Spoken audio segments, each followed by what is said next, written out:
Crime Cafe, your podcasting source of great crime, suspense, and thriller writing. I'm your host, Debbie Mack.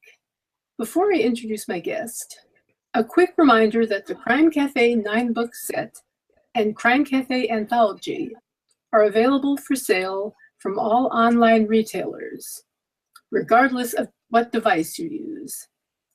So go to debbiemack.com and click on Crime Cafe to find the buy links, subscribe to the podcast, and buy awesome Crime Cafe merch. With that done, it is my great pleasure to introduce the awesome fashionista crime writer, Ellen Byerrum. Hey, Ellen, how you doing today? I'm great, Debbie. I'm so happy to be here. Thanks for asking me. Sure thing. It's wonderful to have you on. And so let's talk about Laci Smithsonian. I had to laugh when I read your bio on your website, and you described Washington, D.C. as, quote, a city rich in history, culture, political drama, and crimes of fashion. That is true. I absolutely believe that. Although now that we've moved to Colorado, I sometimes feel I owe an apology to Washington. I'm now living in a town.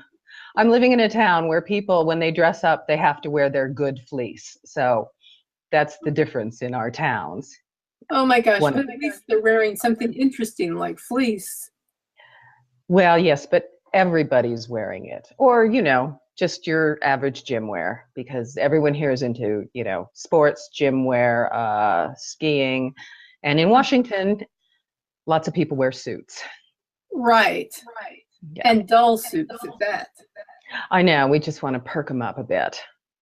Well, DC is hardly the fashion center of the country or the world. Well, I like to call it the city that fashion forgot. And I also think it's the home of the congressional comb-over. And I often wonder why it is that congressmen and senators don't have the typical male baldness patterns. Usually, I think that there's a lot of plugs going on. That's just, I guess. And Botox. Something there. I think maybe onto something.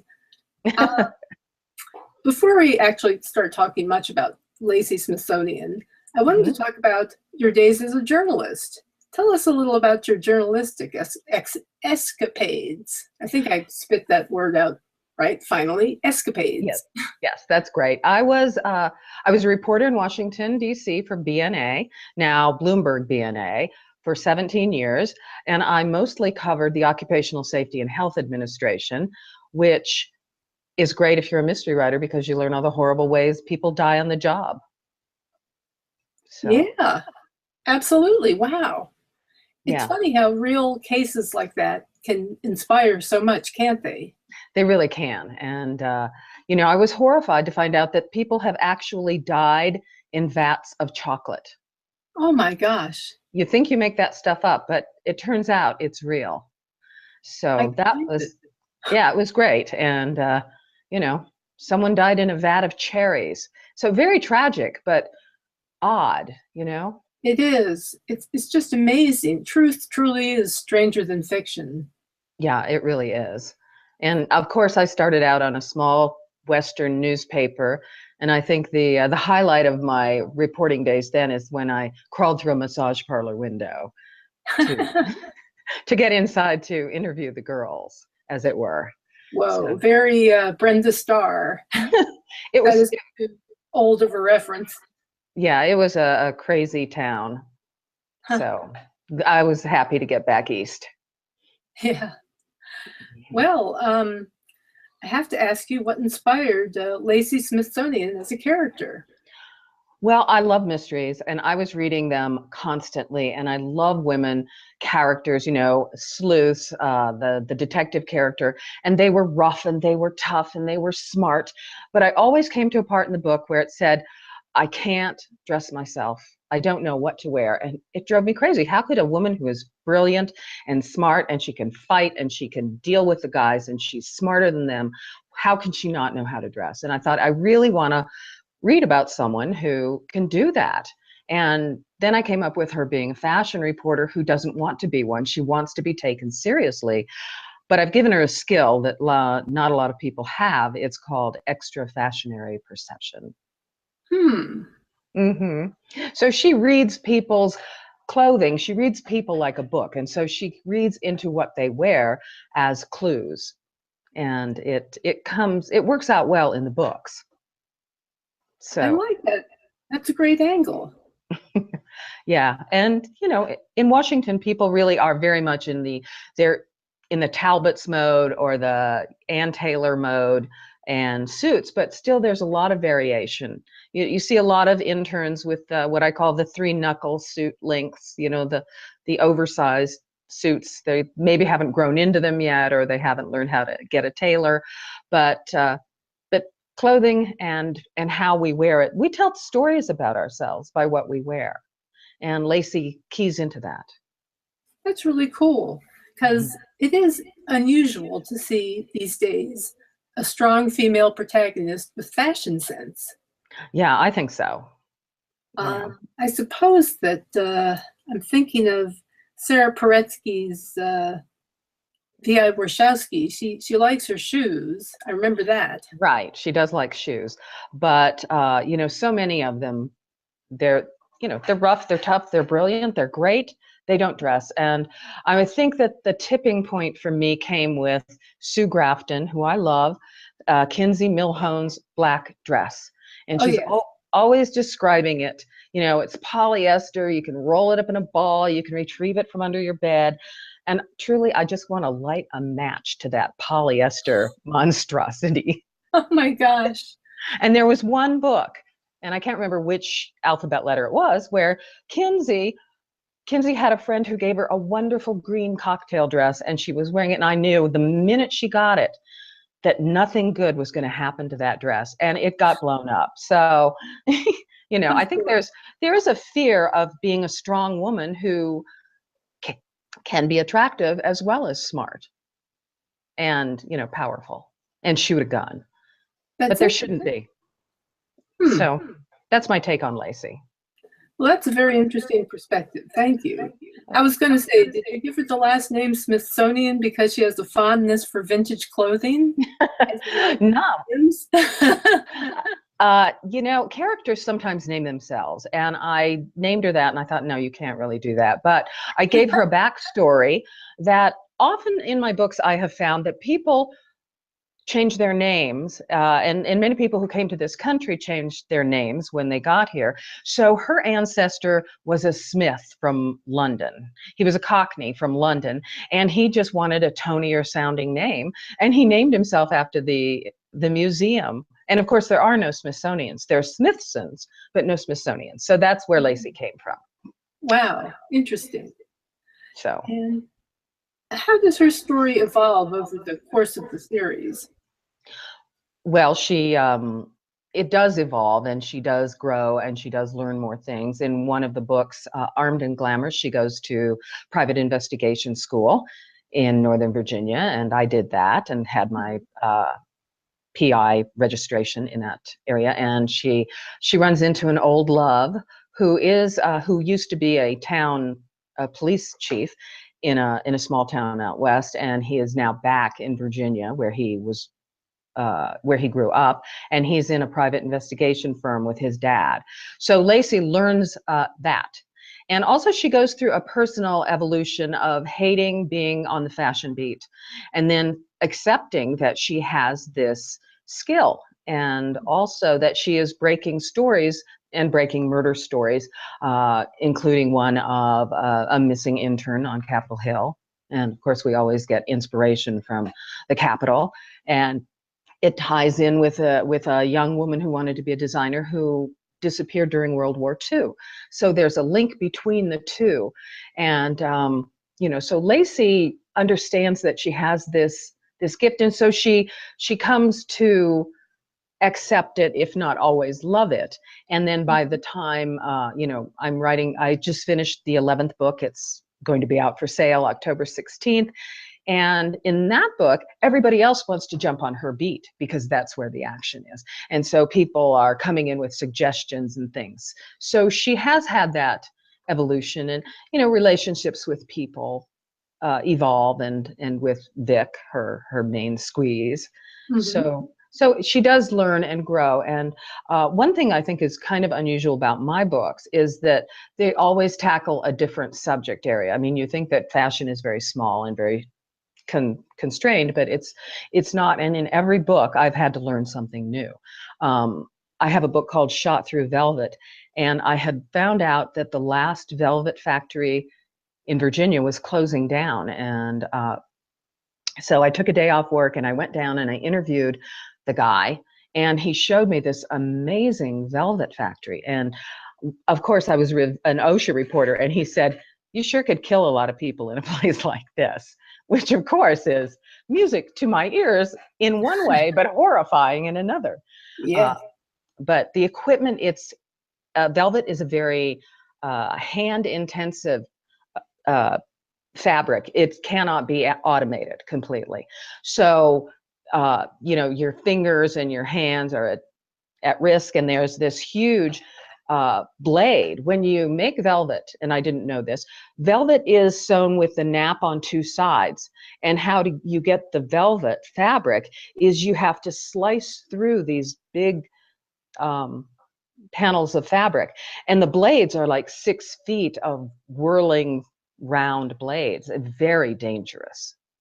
So and then also they have these huge vats, these dyeing vats. Mm-hmm. And I had so many options with my victim, and I decided to dye him blue. So the victim is found dyed blue in a vat. So Goodness. yeah, but I had to learn about velvet. And of course, now that we have no more dress grade velvet factories in America, and the impact of this velvet factory closing can really shatter an entire town. So there's far more than fashion. It is a whole way of living. So it is wonderful to be able to learn those things and explore and research. I think that's fantastic, because that shows me that Lacey wanted to be taken seriously and ended up finding what she wanted in a way that she didn't expect. Exactly. Like so many of us, I think. Yeah. Yeah. So tell us about your latest book then. What happens in it? Okay. Without giving away spoilers. I'll just give you a bit of the setup. And I'll preface this by saying I was a playwright, and I was involved with Washington Theater for a number of years before I started writing novels.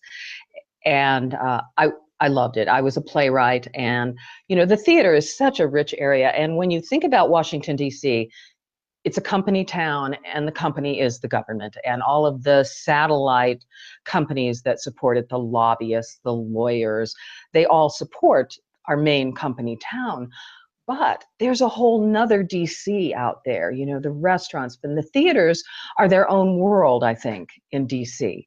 So I really called upon a lot of that when I was doing my new book, The Mask of the Red Dress.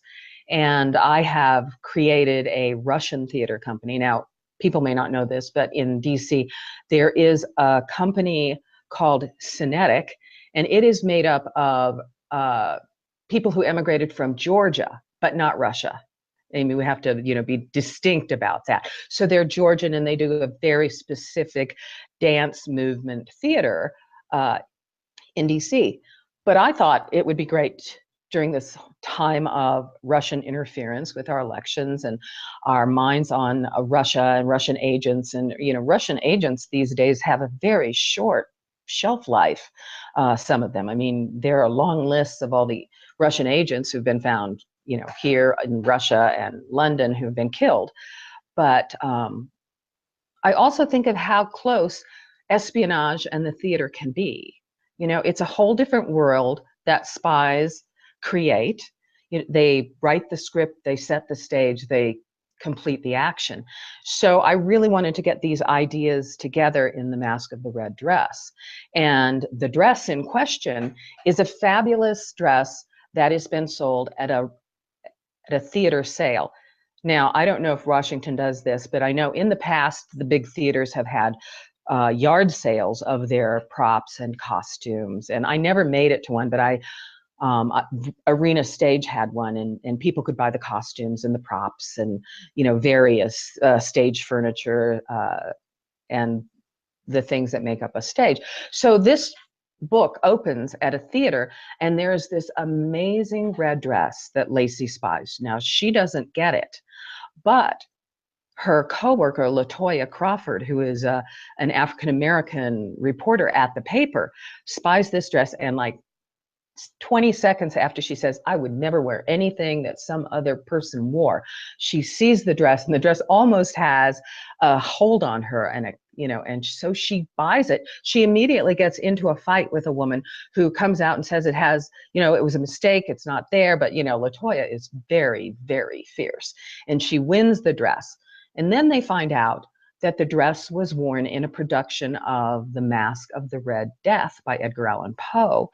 And the leading lady who wore the costume played the character of Death, and she died on closing night. So, and this dress has become sort of symbolic in the theater community, and actresses vie every year to wear it to the Helen Hayes Awards. And it has sort of become a good luck, bad luck kind of dress, where they think if they wear it and they can defy the bad luck. So it's become sort of this thing. But, it's also assaults, burglary, and murder follow in its path. And so it's up to Lacey to determine what happens. And also LaToya, who has this dress, obviously knows of Lacey's extra fashionary perception. And at the last minute, when she's going home from this sale, and she shoves it at Lacey, and she goes, well, you got to clean it because you got the clothing voodoo, you got that voodoo. And so Lacey has control of the dress. And then LaToya's apartment gets burglarized. And so things escalate from there. My goodness. Well, that sounds fascinating.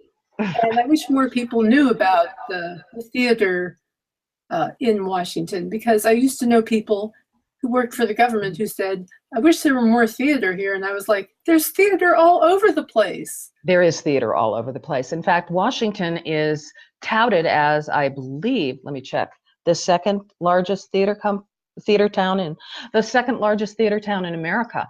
But there are lots of small theater, and it's terrific. You have more than Ford's Theater and the Kennedy Center and the National. You've got Source, and you've got Roundhouse, and you've got Cinetic and Studio. So it's a huge network of creative people. And I think another thing people don't realize about DC is a lot of people have boring jobs, and they have to let out their creativity. When I worked at BNA, not to say it was boring, because my job was not. I loved covering occupational safety and health, and learning about people and company and safety, and also all those death rates. But other people have to write about tax. So at the end of the day, they simply have to do something creative. And theater is a big outlet for a lot of people in DC. I think that's absolutely true. Speaking of creative pursuits, I just have to ask, what was it like seeing Killer Hair being made into a TV movie? Well, it was really a fun and fabulous experience. And I was prepared to be appalled at whatever came on the screen, but I was really glad they filmed two of the books in the series, and Killer Hair and Hostile Makeover. However, there were two screenwriters. So the first movie, Killer Hair, mostly followed the book. And when I saw it when it came out with some friends, and every time they deviated, I went, oh, I gasped. So, you shouldn't look at me when I'm watching something like that. But it really hewed pretty closely to the script. And I was surprised that they used a lot of the dialogue that was in the book. And I think that is because I was a playwright. I am very interested in dialogue. I'm very interested in how the voice of every character is different. I have a character of a hairstylist from New Jersey. I've got an ex-KGB agent from Russia. Everyone has a very distinct voice. So I think that came across in the dialogue that is in the books. And so that was fun. But probably the best part was I was able to see them filming the exteriors in Washington. Now, the movies were filmed in Canada, where apparently everything is filmed these days, but they did boost the budget to get the actors to DC. And, they've got, you can see the White House and Farragut Square. So there's some wonderful scenes, and I was able to take a day off work and go watch. And if you see the movies, which are very hard, I think they might be available now on Amazon or iTunes or something. I have a walk across the screen. So, and it's, yeah, and it's in front of the White House, which was very special for me. So I just sort of, they said, well, just walk across. And of course, I'm walking like a reporter, so I'm just walking like fast because that's my walk. Walking with purpose is what you do when you're a reporter. But so I'm the one like racing across the screen. But I have red hair, so I'm, that was good. Everyone knew it was me. So it was really fun. And a lot of people ask, are they going to do more? And not right now. However, some other people have been interested in doing it. But Hollywood is sort of like lightning in a bottle. It's quicksilver, and the attention span is not necessarily there for a long time. Oh, yes. Mm-hmm. So you probably know that. I'm familiar with that, yes. Let's see. I was going to say, before we wrap up, want to give us some hints about where Lacey is going or share anything else? Where Lacey's in the future? Well, she is finally engaged to Vic, and but a lot of people are really interested in some small characters. One is the food editor, Felicity Pickles, who annoys me greatly and annoys Lacey, and she's in love with what I call the death and dismemberment reporter, Harlan Wiedemeyer, and they're getting married. And so I keep having people say, what about their wedding? When are they going to get married? So obviously I have to write that, and it's going to be terrifying because I'm going to have a cookie reception, which is something they do in Pittsburgh. It's very strange to me, but not to people in Pittsburgh. They have these bizarre things, and so there's a lot of food references, but that will happen. But on the other plane, I wrote a thriller called The Woman in the Dollhouse. It was originally named The Dollhouse in the Crawl Space, but I renamed it, and it's begging for a sequel. And I love that one. It was such a delight to not write about fashion, quite frankly. And that was also sort of inspired by my years in DC and Middleburg. I placed it in Middleburg, which I just think is the most gorgeous place around. And my fascination with extremely wealthy people. So yeah, the big question there was, what would it be like if you woke up rich, just stinking rich, and you had no memory of this? And then I was also dealing with, the research into memory drugs, where there's a huge ethical question. People are talking about you can suppress traumatic memories, which may be applicable in cases of PTSD or rape survivors who have, horrible memories. But if it's our memories that make us who we are, is that really what we should do? So I was really throwing, I always throw together, 5, 6, 7, 8 ideas that are pulled from different sources and inspirations. And, I really love that book, and I really need to write a sequel to it. Huh. Ever see the movie Eternal Sunshine of the Spotless Mind? I did, yes. Speaking of that idea of memories making us. Right. And that's a weird, sad movie in a way. It is. And, but But they're scientists are messing around with that right now. Those sorts of drugs, they haven't, as far as we know, been tested on human subjects. In fiction, of course, they have, but of course, of course, happen in fiction. Absolutely. So, and I want to get back to a play. I've been working on a play, and I really want to get back. Yeah, there's nothing like a play when it's working. I mean, the theater is really the agony and the ecstasy, because nothing feels better than a play when it's working and when the people are laughing. And there's nothing worse when it isn't and the actors don't know their lines and that kind of thing. I gotta say, I just love live theater. Yes. It's electrifying when it works. It really is. And I prefer a more intimate stage, rather than a big arena where you really feel the energy coming from the stage and the actors and the writing. That is so cool. Well, yeah, so that's kind of, that's just what's on my horizon for now. Well, that's very cool. Thank you for sharing that. Oh, you're welcome. And I will just take this opportunity now to wrap things up, unless you want to add something else. I'm good. Okay. Well, I'm so glad you came on the show, Ellen. Well, thank you, Debbie, for asking me. Well, I really enjoyed it. So good. It was great to have you on. And for everybody out there, remember that you can get the Crime Cafe 9-book set and Crime Cafe anthology from my website. The buy links are there under Crime Cafe. And you can subscribe to the podcast, and please leave a review if you would.